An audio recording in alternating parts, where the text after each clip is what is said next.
hello everyone, and welcome to this week's Talking Stick Show. So I'd like to welcome my special guest this week. I have my brother joining me, Maty Waller. Hello, brother. Hello, Dale. Hello. How are you doing today, my friend? Tired, Dale. Tired, yes, but ready.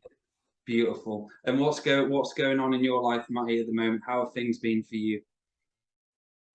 Just lots of grounding in, really. Just lots of grounding in. It's coming back into the world. It really is just about the normal things at the moment. So I'm working for the first time in a long time, a normal job. A labour job, hard graft. But I'm finding where I've been locked away in my little cave, even though you interact with people, it's very easy to put a sort of spiritual cave around yourself, isn't it? And just view everything from the perception of spirituality. And it's been really refreshing for me to be able to just be a normal fella, and then having these interactions with other men, because I'm mainly surrounded by women all the time. I've got daughters and all my friends are women, so I'm mainly surrounded by women, and this is mainly men, and just some sort of interactions that I wouldn't usually have with men. And it's been a blessing just to see a side, kind of now to look with my eyes now, just to see a softer side to the masculine, whereas before it always seemed very edgy and very difficult to navigate. But I don't know, so there's always a blessing, isn't there? There's a silver lining. So I'm working like a workhorse, mate. I'm tired all the time. I've hardly got any spare time, but there is a beauty to it, a grounding. And so that's great, brother, because I've experienced that load. So in times life, you have responsibilities and you have to do certain things. Obviously, working is one of them, to get money. And like, you have a family, I have a large family as well. We have to earn money and put food on that table, and it's cutting out through the spiritual bullshit and just absolutely working for. And there's a lot of people spiritual, which I've been in the past too, who kind of walked away from work. But if I need to go into work and do that and earn, I will. And it's important to do that. So what has it been like for you having that change, Maty? Because going in from the environment to the environment you're doing now, where you're working a bit more, a lot of people can't deal with that and don't have much coping skills with that. So what has it been like for you with that transfer? Because it is such a different reality you're living at the moment, and having to kind of learn through that change. Well, how can I explain this? It comes down to faith process for me, and I have been kicking and screaming like a little baby for years. I have been kicking and screaming like a little baby. I have this thing where I never say never anymore, because whenever I say I'm never going to do something, I always end up doing it. And I did say a long time ago, I'm never going to go back to do a slave job. But I guess I've been really fortunate to be able to live quite a good lifestyle for a very long time without having to go do a 9 to 5 for well over a decade. So I have all of that behind me, all that work, all that time, that spare time that I've had, all those memories are behind me, and it's still there. It's just, I think really actually the journey does become stagnant if you don't figure out how to actually fit into the world. And everything's temporary, isn't it? It doesn't mean to say that I'll be doing this again in even 12 months time, but right now it's putting food on the table. And my journey that led up to this moment is making this transition easy. So it's just, the thing is, before I'd do all my training, do the yoga, do all the stuff I need to do, and all my energy went on the things that I was doing for my self-improvement for years. So it's been a big shift in, right, hang on a minute, I've got to put all my energy over here for now. It's funny, but then, so some of the meditations now, where I would create a meditation and it would be really high frequency for a week or two, and then it would fizzle out and the prayers would change, and then I'd change the prayers, and now it's just the little bits that I do are going a long way. Beautiful. And do you feel that in your work and say your self-mastery and all of that? For me, when I went into that, because I had a similar situation where I did shitloads of work for like 5-6 years on myself. I was doing events, but had to go and work for about 2 years of just full-time, earning money for that period to obviously feed my family, so on. And for me, what I got out of it was to separating myself from the judgment and the judging myself, going back into the slave job, whatever those projections are. It, for me, it opened me up to being more of a social person. It opened me up to having more of an understanding of being better with relationships. So even though there are some shit things about it, which working is shit sometimes, that's just the nature of it, is that I learned some life skills. And for you, you were talking about, you learned about more of the sacred masculine and more of the different things you learned from people. So what was it like for you, that process going into, what have you learned from the situation you're in? That the self-mastery worked. Yeah. You were saying before about the calmness of the before. It was, you know, it's very strange though, Dale, because the job that I'm working in, basically I'm working in a factory that produces flooring. But it's a, you know, if you're going to a train or a bus, Yeah. and you see that flooring that's got the quartz crystal in it, it's all glistens and there's all different colors, and so it produces that type of flooring. And it's the strangest place because it's completely benevolent. The way that the management treat the staff, no one's breathing down your neck, there's no massive targets. You're just left to get on with it. And as I was there, everybody kept coming up and introducing themselves. Hello, my name's Joe, blah, blah, blah.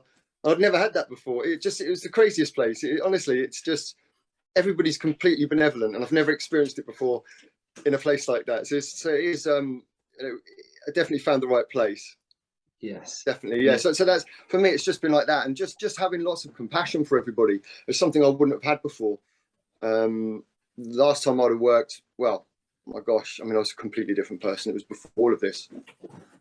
So it was a completely different person.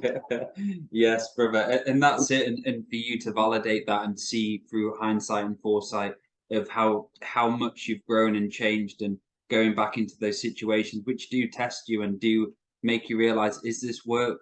Has it done anything for me? And that's, sometimes I have those moments of doubt where I'm like, have I changed? But then again, like when you said you're actually having that validation of how you are and interacting with people on a different level from all of that great work you've done. And I became addicted to the work as well. I can be an awful perfectionist, but I also have my demons as well. So I'm either full on demon or full on spiritual angel. You know, there's no kind of there's no middle ground with me. But I'm able to maintain the more positive side for a lot longer than the other side. But yes. I think what it was, I did so much work, and when you as you progress through the layers of your awareness and you get to greater and greater scales of awareness, there's still mistakes and stumbling blocks all the way along. They get bigger and bigger, you know, because with more awareness comes more responsibility. So get up to these high levels of awareness, multidimensionality, functioning that way, there are stumbling blocks all along the way. And I've made so many mistakes, but obviously every mistake is a victory in disguise, because you're not going to make the mistake again. You've just learned more responsibility. So ultimately it's your journey. But there's only so many mistakes one can make over and over again until you need a break. And this particular experience for me, I don't even switch on at all at work. It never happens. Never have a single spiritual conversation. You know, the skills never come on. It's just normal Joe Blow, just going to work and getting through the day. Yes. Mate, and they sell these big breakfasts there, Dale, as well, like massive breakfasts for like £5. I can get a huge plate. Yes. And sometimes they'll just give you a free meal as well, like coffee machine. They give you keys so that all the drinks are free.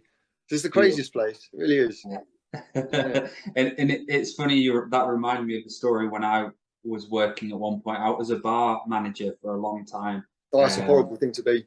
Yes. So I was a bar manager at one point, and there was one period, this was probably about 3-4 years into my spirituality journey. And for me, that's all I knew. I was a manager of a restaurant, and that restaurant bar environment was all. I kind of went onto the bar, but I wanted to be a bar manager and get out the restaurant, because I hated serving people and speaking to them. I kind Yeah. of like just looked down, did my own thing, poured the drinks and did what I Yeah. did. But it reminded me one time I thought I would talk about spirituality or say something about spiritual, and we were around with lots of people, and straight away people just completely shutting it down. And it's Yeah. just like, you know what I mean? As soon as you start to try and raise your frequency a little bit and start to play around a little bit, it's just flat, like no fucking chance. Like that Yeah. working environment, you have to just completely switch off altogether. And learning that skill of switching off from being fucking talking to Laura earlier about and having a laugh about light worker and all that kind of being the crazy obsessed spiritual person. It's important to learn those skills of switching off and remembering we're fucking human. If people we're working with are all on the same level, and it's understanding that and not having judgment. Exactly. And there'll be times where we're in our conversations where it seems like we're taking the piss out of people, or being kind of mean when we take the piss out of light workers and what. But the only reason we laugh, Dale, isn't it? Because we know exactly what it fucking feels like, mate. Isn't it? Because we've been there, done it, haven't we? That's Yes, the thing. we have. I've got many postcards from many mistakes, and this would, what a great way, because we spoke on the phone and we talked about what can we talk about for this show, and we were looking into mistakes. So I think mistakes is a part and a topic which everyone can relate to. So let's talk about it and go into it. So let's maybe start from when we were younger and making a mistake. What did a mistake feel like for you when you were a kid compared to being in the now? And what kind of like did you learn over the years from mistakes? Because I know when I was 8, 9 years old, I used to lie, used to make shitloads of mistakes, didn't care until I got to like 20, 21, where I started getting really down on my mistakes, and I just kept doing them and doing them and doing them. So for you, Maty, what has it been like for you, your process and trials and tribulations from it? It's a big question. So I don't want to go too deep into what it was like growing up. Unfortunately, I come from a very good family, and my parents are good people, good people. But the town where I grew up in was a bit crazy, so it was all drugs. That's what it was, just drugs and crime, and I just used to consume. I mean, for me, the first was amphetamine would have been the first thing that I was crazy on. Just basic speed, not any of that freebase craziness. Just basic speed and LSD, and of course the obligatory cannabis consistently. And most of my mistakes revolved around that or alcohol. I do find that generally all throughout my life, although I have been completely nuts and my ego was just gone. It just completely running the show for so many years. I didn't grow up until I was about 33, or at least start growing up until I was about 33. Yes, that is an age where, yeah. So honestly, and so most of my mistakes are related to those kind of things, and the bad things that I've done. But where it comes to now, it's really irrelevant. Those kind of mistakes are irrelevant because now I'll make choices, and those choices I know can either be positive or negative. But sometimes I choose an experience. And I mean, I don't touch drugs and things now. Cannabis and alcohol. That's it. And because that's a grounding experience. I've been the zealot. I've done all of that. And it didn't really get me very far, other than to obviously realize that was a mistake. So nowadays it's not like that. But mistakes for me along the spiritual journey, the main stumbling block that I come across as a shamanic practitioner is giving my power away, and that seems to be the biggest problem for me. And it's funny how you give power away. It's not becoming. How can I explain it? You can give power away to anything. You could give power away to the revocations if you really wanted to. I know that sounds like a paradox, but you can, if you over rely on the revocations without actually doing any other work, or every time that something bad happens in your life, you start reading out the revocations over and over and over and over again. They'll work against you. because you're giving your power away. And that means that whatever it is that is affecting you then has more room to wiggle. Does that make sense?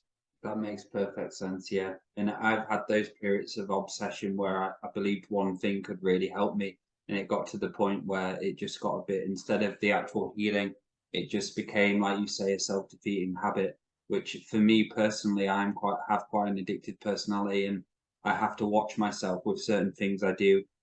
So I always like, obviously, the teachings and teachings from Andrew about that kind of having that mixed variety of things and not to get attached to too many things, because we all hear it, don't we? And I've been there myself, is people get attached to, say, crystals, or people get attached to this and that. And all of a sudden it just becomes where, say, if I'm obsessed with buying crystals and I believe that this little crystal is going to heal me from entities, I believe this is going to heal my heart fully. And there's that zealotism, isn't there, side of us we need to be aware of. Yeah. And that's microvolts, you know. Yes. That's microvolt practice. So I'm going to tell a story that I never really thought I'd say, you know, on the air, but I'm going to leave a lot of it out. So around about Lionsgate last year, I had about somewhere between 3 and 7 days. It began on the Lionsgate itself, where I went very deep into some practices that I do. I have these shamanic baths that I do with a lot of very heavy salt water. And when I get into the water after all of the build up and what I do before the bath, I vision and travel. But I created something last year. You can call it a spiritual machine. And how can I'm not going to go too far into what it is, but I created a spiritual machine, and unbeknownst to me, within a second of being alive, it figured out how to outsmart me and took free will from me instantly in about a second of coming into creation. And what it did was dangle a carrot and stick in front of me that I followed. So once I'd made this creation, and I did get some confirmation from Andrew that I wasn't just making this up as it was going on, that it was real, you know, because he knows, he's seen it. So it was the ultimate confirmation for me. But I just knew it was one of those experiences where, you know, wow, that was just so different to anything else. But this carrot and stick led me down a really dark path. And I was waiting for something to happen that wasn't going to happen. But at the same time, I was bringing my creation into my very sacred practice. So it was in my meditations, it was in my visualizations, it was in my prayers, it was in my bone marrow, it was in my blood. And this thing was completely running me. And it was mine. I created it. It wasn't a part of me. It literally took free will from me. It's a construct. And I at the time as well, my gym work was just going off the chain. So I was getting really big and really, really strong. Pushing massive weights in the gym, and I was just aggressive all the time. And it wasn't until Andrew enlightened me to what was actually going on. It's one of those, you know, when he's the obvious, and you go, bing, aha, oh my God, you know. And he said, now be careful with it, because it could work against you. So you've got to be careful. But I was able to have a conversation with it and then remove its free will. And now it's just a perfectly functioning machine.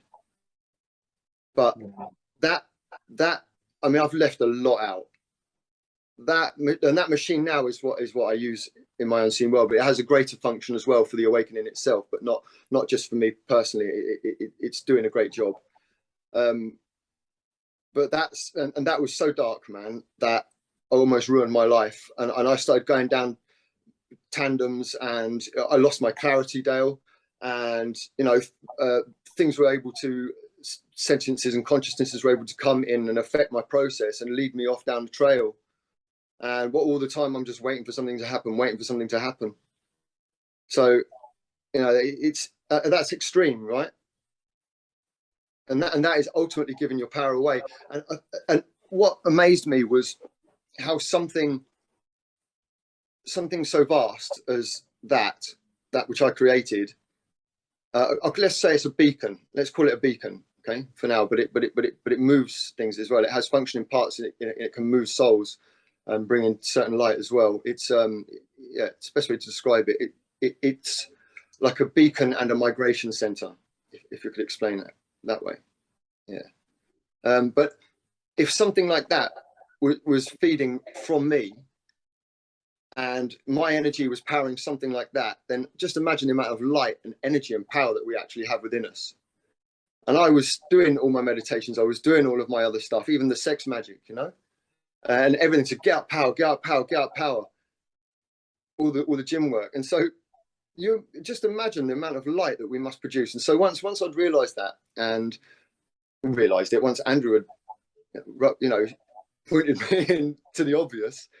Grandmaster of the obvious. Yeah, you know, but yes. it wasn't so obvious to me at the time. I was going to introduce him for that on Monday. I was actually going to do that. I was going to welcome the Grandmaster of the obvious, Andrew. But then you see, you know, so I started to get my power back, and it came back in Udo buckets. You know, so it just goes to show how the great work, it does work, but it can work against you. Yes. Yes. There are many layers to that, though. I was very much got to the point where I was trying to put my prayer process to attain what it was that I wanted out of life, but it sent me down a path of not being fully present. So I'm not even aware of what's external, what's internal. And again, that's giving away your power. And yes. each level of awareness, there's a new big stumbling block like that. It's, you know, it's foolish, it seems, once you realize what you're doing. And so for that experience, Maty, you broke it down, and that what you went through, what were the main parts you learned from the mistakes, or everything what went on then? What came out when you received clarity from it? What were some of the hindsights of that, and for your journey and experience?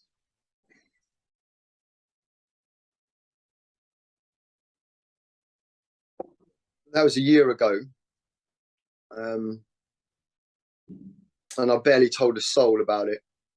I mean, I have told a few people, but you can imagine that it's not the kind of thing you could talk about just casually. There with the workmates, like, yeah. I mean, even you know, for me, like entity removal is basic. Yeah, it's a very basic practice. You know, like moving ghosts and things like that, house clearances. It's very, very basic, very, very easy. But that bring that subject up, and it can be a little bit uncomfortable for most. So something like that I can't even really discuss with spiritual people. So I've learned that it doesn't matter how great an awareness you have or the abilities that you have, you are still a human being. Yes. Right here, 2 feet on the ground, stumbling over your 2 left feet constantly. And that's the point. So it allowed me to stop rushing into things and stop trying to understand everything without going through the greater process. There's always a greater process. I think that would be my one greatest lesson from this. Don't give your power away, but then always go through the greater process, because something might happen in your life and it changes a certain way, but then you try to figure it all out, or just let it go, because you've got next stage, and then the next stage, and then the next stage, and the next stage. Yes. And so for me, I learned just to put the brakes on.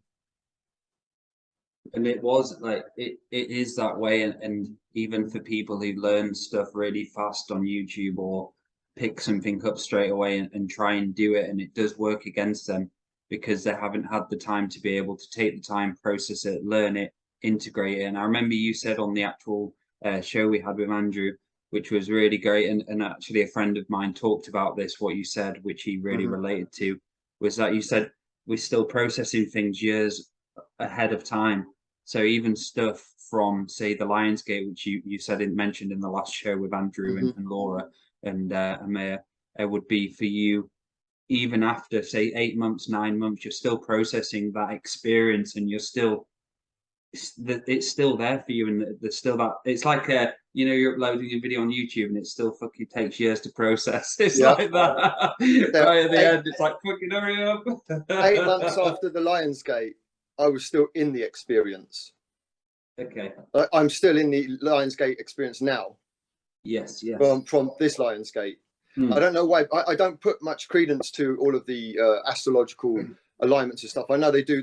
Obviously, it's like a big, huge clockwork, the whole galactic extension machine, isn't it? Click, click, click, click, you know. But for me, the Lion's Gate just is very, very potent, powerful time. It's almost scary, mate.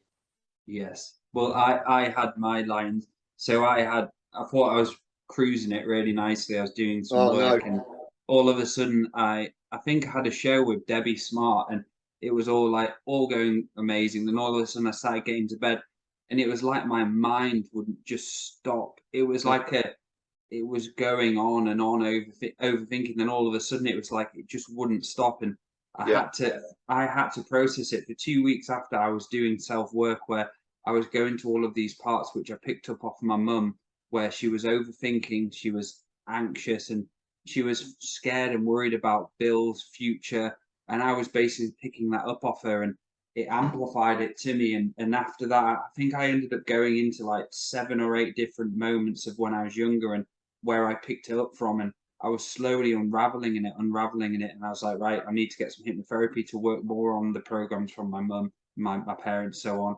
So for me, it stirred it up and made me realize that there's still lots of work to be done here. And for me to understand that, and for everyone listening here, is that what I love about you, Maty, is you wear your heart on the sleeve, and you are who you are, and you're very authentic, and a lot of people are attracted to you because of that, because there's no bullshit with you. You say it how it is. If you go through shit, you go through shit, man, and that's just the way it is. There's no fucking judgment or justice there. It is what it is, and that's what I like about you, man, is you do speak about your mistakes like I do. I've made shitloads of mistakes in my past, and the Lionsgate for me made me aware that I am a student as well as and the more I realize I'm a student and I've got so much to do, the more I feel that life's easier for me, instead of trying to be this fucking big teacher role all the time, and just come back down to earth, really. Exactly. And you know, I'm just repeating what Andrew said here, but this Lion's Gate is very much being about what are you avoiding. Yes. And what have you been avoiding? And it's funny because we'll all have these things that we could say straight away in our minds, oh yeah, I've been avoiding this. But it's been about things that you may not have known that you were avoiding.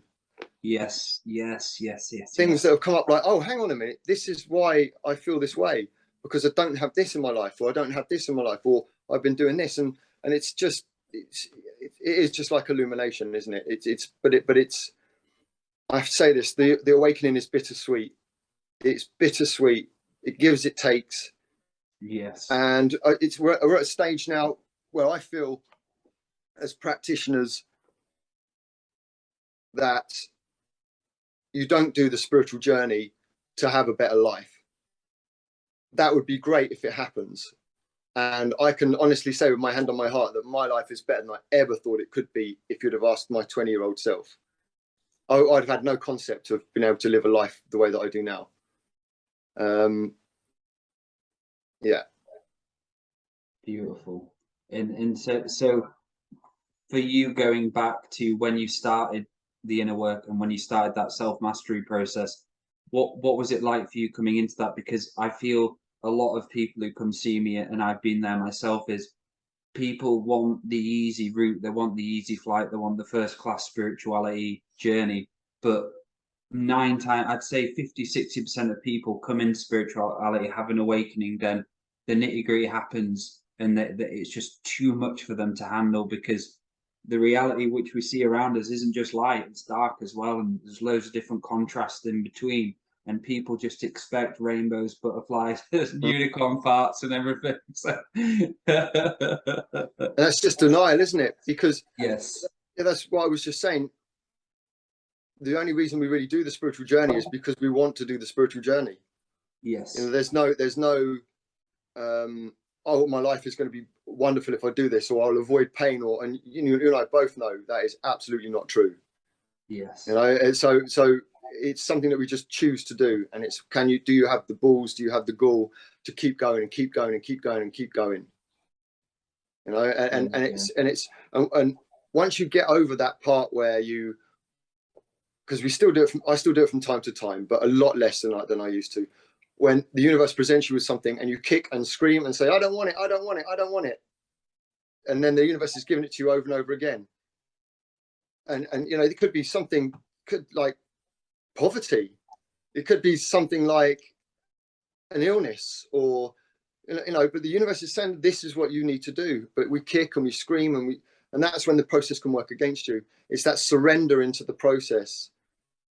But it's still, it's not easy. It's obviously it's easier said than done. Yes. Because surrendering is a day-to-day process, isn't it? You still have to go through all of the emotions of being a human being, but yet you've got to carve time for that other part. Because you know, let's face it, when everything just fades away, doesn't it? You know, when you go to sit to do your meditations, Dale, you know, life just fades away around you, doesn't it? And you're in that place. Yes, and there are moments for me, I'd say, where there is like moments through the day now and then where I will be low energy, and there'll be like a lower frequency within me, which basically needs to just be like, right, it's not a lower frequency, sorry, it's a wrong word to say, just a resting frequency. And for me lately, what I've figured out is I need to rest a lot more than I thought I did. And I need to take time out during the day of just sitting down, regaining my energy again, because for me, I'm always doing loads of different things, and to have time off is important, and to have a life where you're not fucking working all the time, you're making sure you have time for yourself, literally time around no kids. I know how that feels for you, brother. It's great, isn't it, when you're so busy and you have that time just for yourself where you're like, fuck, I really, really needed this. Yeah. I've been, how can I say it? I'm quite often left alone. You know, my wife, she does everything with the children. I'm kind of the workhorse, and then I'm doing, you know, so it's funny. I can't. There's a lot I can't say, but my you know, different things that I've done for work. It just means that I can't ever go anywhere. I've always got to be around, and so they're going about doing this, that, and the other, and I couldn't really get involved. It's been that way for a long time. I often find myself like that. Yeah, I think that's the hermit in me, really. I think that there is definitely a hermit aspect to me. Yes. That can be a hermit around 100 people.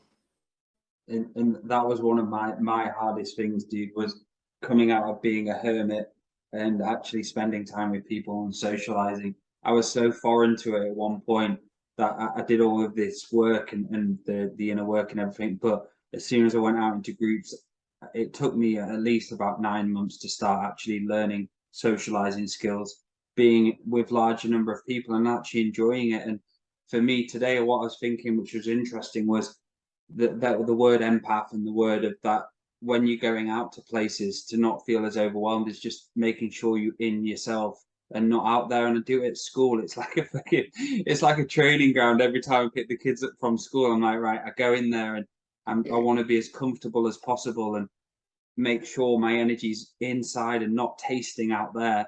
And it was interesting, Andrew's talked about that, is making sure you're not tasting out there what's over there, what's over there, because it does really fuck you up, because you're not actually with your circuit, are you? You're not actually with your body and your feelings. You're out there absorbing probably people's fucking nasty soup of creation, etc. Yeah. Well, for me, the experience is quite different. I had an empathic experience back in the beginning, around about sort of 2012, 2013, 2014. But it's not something that I do. I can be around some very dense energies, very dense people, and just be fine. Yes. It's a skill that I've learned, because when I work as a healer, it's almost like an empathic process that I do. I overlay someone else's energy on me, and then I adjust the changes, do all the things I need to do, and then hand them back their energy field, so to speak. It's not exactly like that. We're paired, but that's the experience that I get. So I'm very used to being able to have that, sit in other people's energies and feel what it feels like for them. And I've learned that over the years through my practice. So for me, I don't have that. I think for me, it was just a callousness for human beings, to be honest with you. I think I just become callous towards humanity, and you know, everybody just seems so aggressive, or you know what it's like. You know, it's them or us mentality, Dale. It seeps its Yes. way into the journey. But obviously, I don't view the world that way anymore. And Yes. I really appreciate the time that I have to spend with other people. I would much rather spend a weekend in a pub with a bunch of people that I've just met that were great than I would go to a yoga retreat or a spiritual fair. I can tell you that. And that's it. That's great that you put that about you being able to go out, and that's what we're looking for. We're looking to be able to go out in the real world and deal with even people who don't do any work or going to a pub, so on. And it might be for people listening a little bit of a challenge for people to do that, going out and actually being around regular people and not feel so overwhelmed. I remember Andrew said he used to go out and write in like with loads of people around. He used to literally write with hundreds of people around in the mall. And I kind of pushed myself to do shit like that. I'd go out in really big groups and I want to see if I can stay there for about an hour and a half, just being in the middle of them and just fucking being a human. And sometimes programs do come up for me, the old empath Dale, the old light worker salad Dale from 2011, and thinking I'm oversensitive and I can't be around anybody, Mm. as blah blah blah. But there's that innately in me where I always keep saying to myself, be myself, enjoy the moment, enjoy my body. I'm just fucking, sometimes you need to have like counsel yourself, don't you, in that way, and talk to your inner programs. But also, how can I say this? So I'll give you an example. There's always work to be done. And the more spiritual work that you do, the more then you've got to work on your just human side. Because you know, you can't just do one or do the other. There's a balance, isn't there? You know? So just recently, exactly what you were just saying, I decided I'd go out on a Friday night. I've never done that in years. So there's pubs just down the road in the town close to me. So I went out on a Friday night where it's completely busy, but I'd just done an early shift like I have today. And so come sort of like 7, 8 o'clock, I've been up since 4 in the morning, done a big graft and done all this other stuff afterwards as well. And I was so sleepy, but I was out and I was just sat, I went to 3 different places and all I did was sit there while this hubbub was around me. And the me of in my 20s that would have been doing a lot of that stuff would have been up in everybody's business, talking to everybody all over the place. But I just couldn't do that. The me of the now doesn't find it uncomfortable, just doesn't do it. I'm very much more passive. But I did realize that there's a certain element of my social skills that I have lost. And I realized that it wasn't just my fault. It wasn't the fact that wouldn't be able to socialize with any of these people, because as soon as anybody spoke to me or going to order drinks, it's fine. But it's the fact that I was there on my own. Does that make sense? Yes, So yes, yes. if I'd have had one other with me, it would have been a completely different experience. So I was very much like a fly on the wall, just watching it all happen. And it was fine to be around lots of people, but I just got really tired. And after a few drinks, being tired as well, I was like, oh, I'm just going to go home. So I didn't stay out very long. But I'd be interested to do it with somebody else and then see what the experience is like. Yes, beautiful, man. And It was very, very strange though to be, you know, when it's ram packed and there's people everywhere, and it was, to be like that. I haven't been in that kind of environment for quite a while. I had that. I went to see Fleetwood Mac on my own. So this was before the drummer passed away, probably about 7, 8 years ago. I went to see them on my own, and I literally sat on my own. There was like, I remember I had a few drinks, and I went to sit down, and my seat was quite high up in the stadium, and I went, you know what? There's loads of seats right near the front, so I'm just going to walk down and sit in them. There was loads of empty ones, so I sat down, listened to it. And for me, I was just there, like on my own in the middle of seats, like everyone filled up, and I'm just like, the experience of actually being on my own, and it grows you, doesn't it, to be able to have those coping skills, because usually you're with someone or you're having a chat, but it's not allowing like or any weirdness to happen, just simply be in the present, enjoying it on your own. And for some people, they find it hard, don't they, to be on their own. Those people who can't ever be by themselves, and I've been there. And from the years of doing it, slowly getting myself into a place where I can go out on my own, talk to myself in a way and enjoy my own company. And that's so important, as well as socializing. You've got to have that balance, don't you, of having that alone time just on your fucking own, no one else. Yeah. And Also, so, go sorry, ahead, bro. Sorry, no, go on. No, you go ahead. Go ahead. Go. Well, I was going to say there's also been an element as well recently of just coming back into the world, like I said, but it's been so many different things. Now I've got 3 daughters here with us.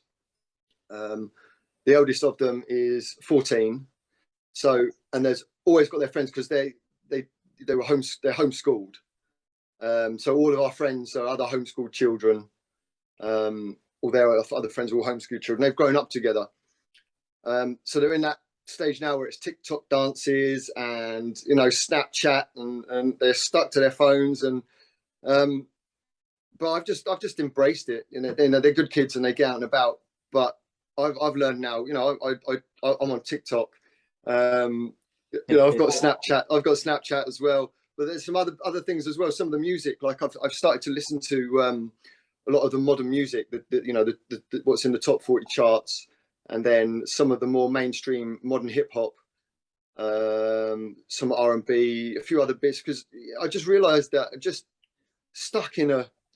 I'm stuck in a loop. Even though, do you know what I mean? Yes, I like the same music, I do the same things, I go the same places, and it's like I look for inspiration just in these places that are comfortable. And so, really, it's been about this last sort of year leading up to this point now has been about coming into the world and embracing it and not being afraid of these things. I'm not scared now to eat a bit of pork. I'm not scared to drink tap water from somebody's house if I absolutely have to. I'm not scared for the kids to be on TikTok, or I know all the negative side. I know all the negative side to all of these things, but yes. I've been there, done it, got the t-shirt, mate. And to be honest with you, this life's for living. Yes, definitely. And it does, I feel like it takes, so all of those aspects of the light worker salad aspects of our self and soul shard, to all these programs come up for me like 7 years ago. I used to get triggered by the littlest thing or something which I learned through spirituality, like, right, fluoride in the water, or the kids shouldn't be doing this. It used to trigger me back in the day where I'd be like, right, you can't be doing this, you can't be doing that. But over the period of time, I've slowly unraveled where you've got to let your kids now and then obviously have some sweets or whatever, and make them normal like everyone else. And this is the thing, what I was walking away from was making my kids into something they didn't want to be, and trying to push spirituality in any way, shape or form. And now, from speaking to Andrew and learning that process, I only involve them if they want to be involved. And or go for a walk, then make it fun, have a dance. We have like a dance ceremony where nothing structured. It's just basically like, if you dance, you get chocolate for like 10-15 minutes. So the winner gets more chocolate, that they all get the same at the end. So I make it just completely thrown off from the structure of like school and stuff like that. And that's me, mate. My light worker and my change over the period of time is trying to, like you say, just let it go a little bit and start remembering we're here to experience 3-dimensional reality as well. Yeah, absolutely. And so my dog's just coming to invade the space.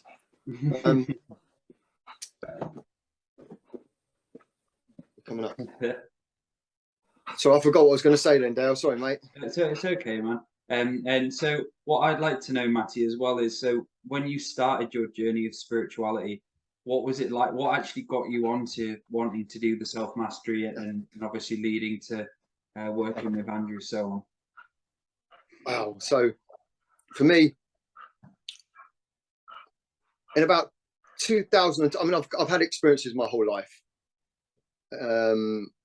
Little snippets, little things. I always knew I had this premonition or premonitive consciousness, and I had a unique pheromone. That was obvious from very young. But it wasn't until about 2002 I just had enough. I'd had my first child. That crazy relationship was over. I was on my arse. I went back to mum and dad's house and just kicked in the spare room. And my dad has always had esoteric literature. And I just picked up a book about a Siamese monk, which is Thailand, obviously now, called Life as a Siamese Monk by Richard Randall. And I read that book and it just changed everything and I just started to meditate. I started to study Buddhism, and I found a monastery close by where I was working at the time. And I was riding around a little scooter, and so I started going there and meeting the monks, and then learning meditation, and that went on for a year or two, and then I just fell back into bad habits. And then in 2012, there was a whole load of experiences that happened, and I met a lady, and it was just a triggering. She was a psychic medium, and there was just a triggering, and I met my guides, and I felt impulse to meditate again, and so I set up a little shrine. I hadn't done that whilst I'd been, because I was with my current wife now then, and she'd never seen me set up the shrine like that before, but I'd done that previously as a younger man. Always had a shrine where I was, and so I set up the shrine and began to meditate, and I was able to create a sensation on the end of my nose and then move it around all of my body, basically. And I went into all the different energy points, and I'd get a burst of energy. I'd go back in again, another burst of energy, until it was like an explosion. And I just kept doing this over a period of about a week or so in all the different places. And there was a different experience in each one. And then eventually, once I'd got up to the top here into the third eye, there was an explosion and there was some visuals. So I'd have been 33. It was 2012. And then I was multidimensional aware. And so I had voices in my head all the time. I could see ghosts around. I could, there was just, everything was just open and raw and completely feral. And so I had to learn to protect myself. And that's what led me on the journey. Basically, it was just an interest in meditation, and not even real deep esoterics. It was really mainly Buddhism that got me into it at the beginning.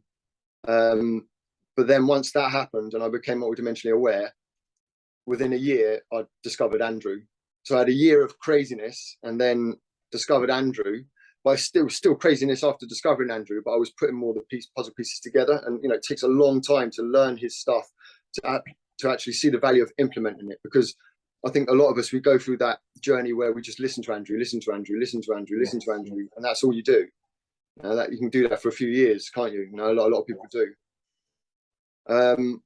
So that's what led me into it.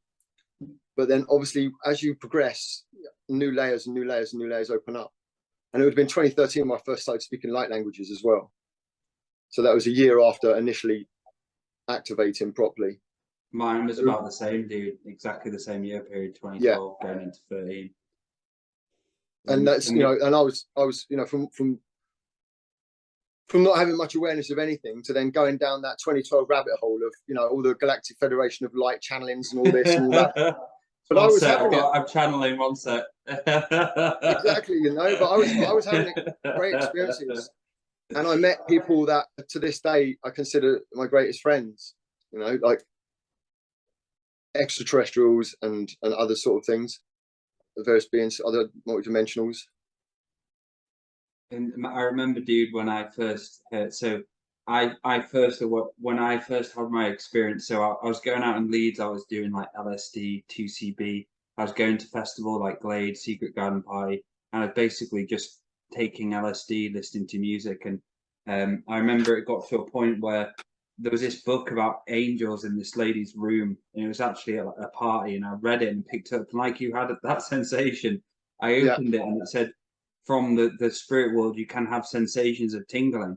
And as soon as I opened it, mate, I had this really weird crown just going, and I could feel it. And I looked at it and I went, what the fuck is this book doing to me? I was like, I can literally feel that. And after that, they advised me to go to see a lady in Leeds for angelic Reiki. And I went to there, and that was it, mate. I was half broken, half wanting to be spiritual, but there was a side to me I just wouldn't let go of. So I went into spirituality full blown, but I still had a side to me which I was blind to see, like the bat.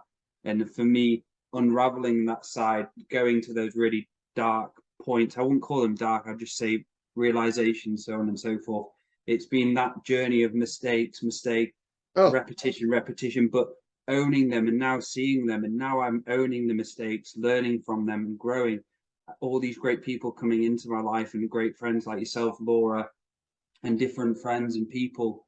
And that's what it all comes down to, remembering that we're fucking human, trying to not be this pedestal person in any way, shape or form. And I was like that in 2012, 2013. I thought I was Yeah. channeling like Sanat Kumara or Saint Germain or some shit. And I was in that light, and I was so far in the light, I forgot to look around me and see my beautiful family, my friends, and remembering what's fucking real. And mine was an interesting journey because there are lots of things that people say that you can't do. You know, when you first get into spirituality, there's the do's and the don'ts, the this and the that. And obviously there are. If you're going to purify your body and clean your colon and going to do the salt baths and going to do the spiritual hygiene, then yes, you're going to have an experience. You know, you are going to have an experience. But for me, I did all of that stuff happened for me while still deep in my bad habits. It's not like they were over. I had to go through a decade of having both of those worlds. And I went to prison as well, you know? Yes. I went to prison as well, yeah. And there we go, man. And that's what's great, is you coming out with your story, me coming out with my story, because each and every story holds aspects of growth and teaching. And just listening to your life and your trials and tribulations, I'm learning a lot about my journey and about myself. And it is important for everyone to tell the story in that way, isn't it? Because everyone has a unique story. Yourself, me, vice versa, all the people around me. Everyone's story is different, and some of your bits of the story, it reminds me of my story as well. So it's an honor, mate, to be able to chat and see you in this way of going into the past and talking about it. Well, I wish I could say more, but unfortunately, it would get me into trouble. You know, my life has been very illegal. Let's just say that. Yes. Yeah. Yes. And well, so for you now, the Maty in the now, and with working with Laura, and so the Two Feathers, how did that come about then? Because I've heard briefly about it, and how did you get connected with Laura, and everything on that front? That's just been a beautiful thing that's just happened. It was, I just so wanted to have friends that are into Andrew, basically. You know, just so wanted to have friends that are into Andrew. And I had a dream about Laura. And then I contacted her, and we've been just best buds since then, really. And we wanted to write a book together. But as we were going through the material, you know, life takes a different turn, and we just realized that we have to cast a net, and we don't have any expectations for it at the moment. But we both felt that obviously at some point, if you want to be a practitioner, if you want to get out there, you've got to take the first steps. So Two Feathers Medicine is Laura and I taking those first steps. So, and I can see that it's a long process. I mean, you yourself have got a lot of content behind you. And I think that's key. That's it, man. And that's something Andrew and various teachers have inspired me to do, is keep going with that content. And it's funny enough, because for me personally, like I went exactly that same situation you said about friends, because I actually prayed for quite a few times and asked the universe to bring some friends who are into the same journey that I'm into.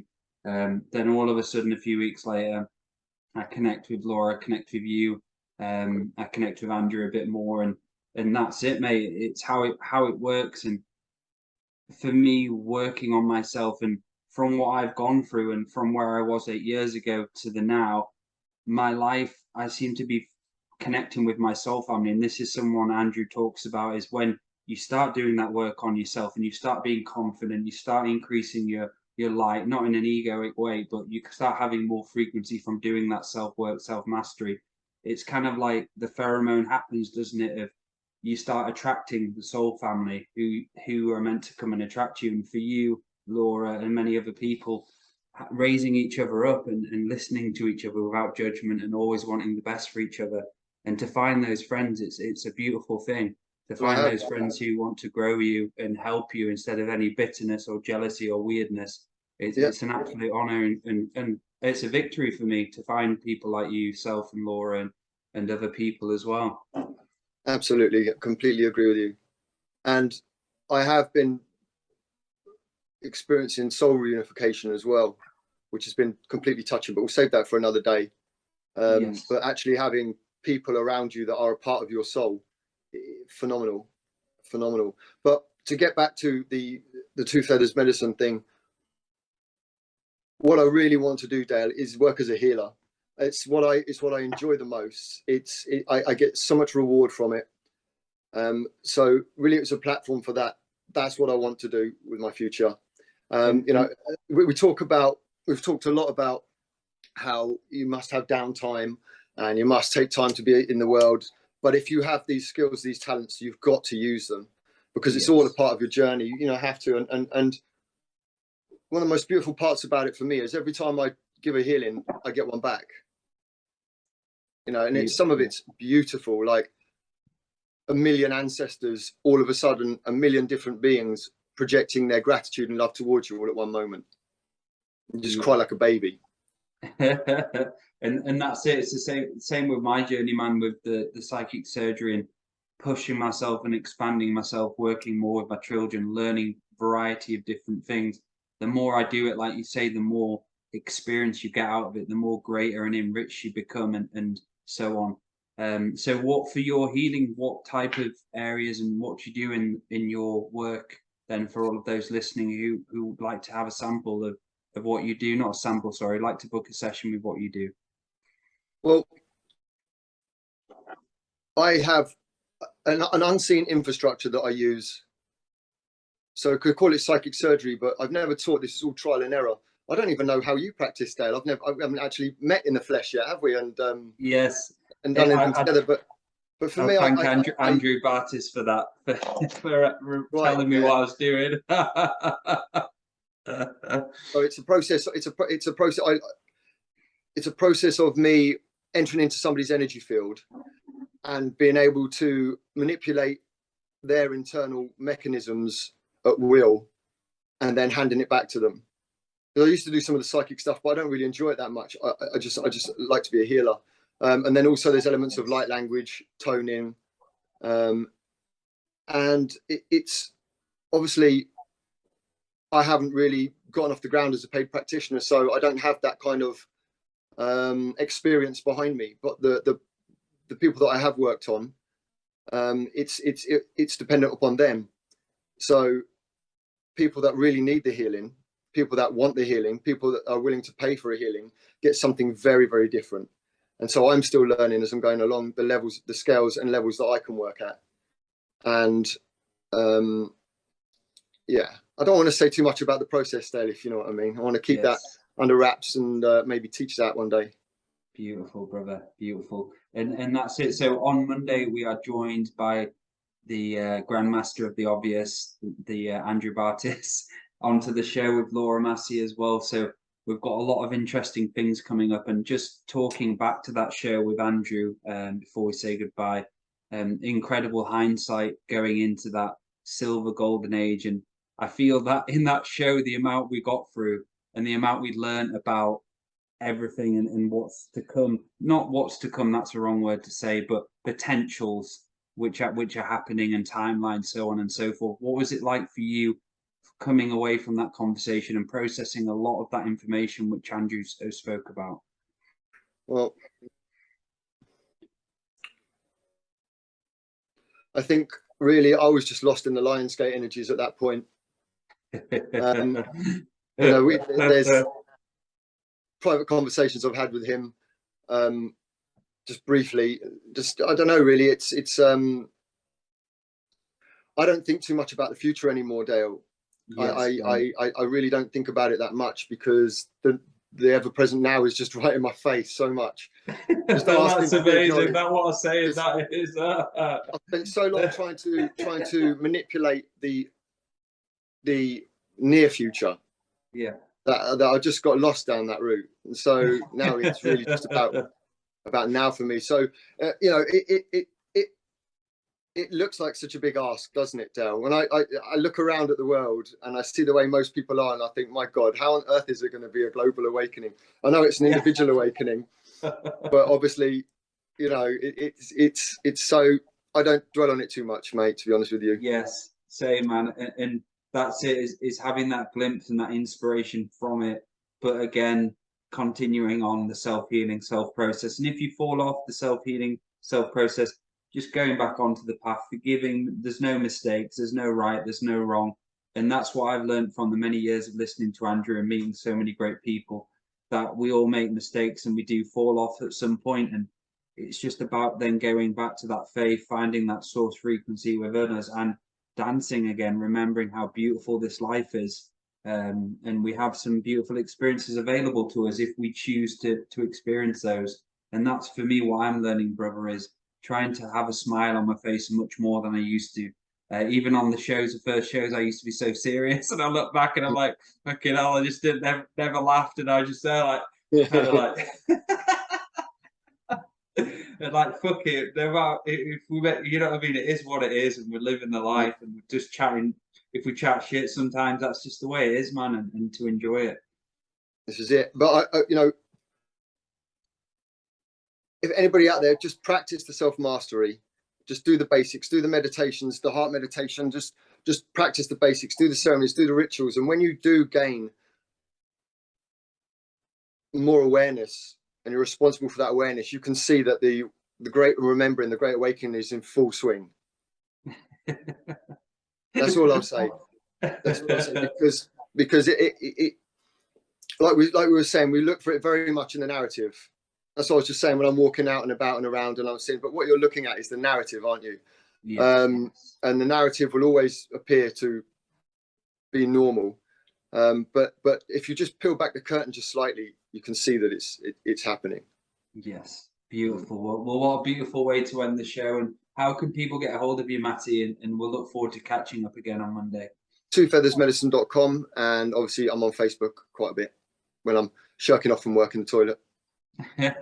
Beautiful, brother. And what I'd like to do, I haven't asked you, but I'll ask you now, is I would love to do at some point in the future, we get Laura involved, is to do a bit of a light language show and kind of go in some light language and see what we can do, just a full show and light language translation and what you can pick up. I think it'd be really fun. Well, absolutely, I'm up for that. Make it functional. Where it comes to light language, I don't quite have the, well, not say quite, I haven't put the effort in, and I don't have the translation skills. I have a general theme, I have a general theme of what's going on. I do know how to do it. There are certain words I know, and I know the process. It's just going to require me to sit down, write, speak, read, write, speak, read over many months, and I've just haven't got the inspiration for it at the moment. But we can use light language live to do a live healing if you wanted to. Yes, that would be beautiful, man. I really, really like that. So yes, thank you so much, everyone, for listening. And we will be back on Monday, where we're joined by the galactic historian himself and Laura from Two Feathers Medicine, where we'll talk about, I think we may potentially going into soul shards and Scotland. And it's going to be a big show on fucking Scotland, and I'm going to be doing homework over the weekend of history. Well, I won't be joining you on the next show, unfortunately, because I'm working a late shift, so I'll be working right till 10 o'clock at night. So okay. I've got to do what I've got to do. Yes, brother, you do, man. Well, it's been an honor, bro, and I really appreciate you taking the time out to join us on this show. And yes, I look forward to chatting again, brother. Nice one, Dale. Take it easy, man. Thank you, Maty. Take it easy, brother, and thank you, everyone, for watching. Bye-bye.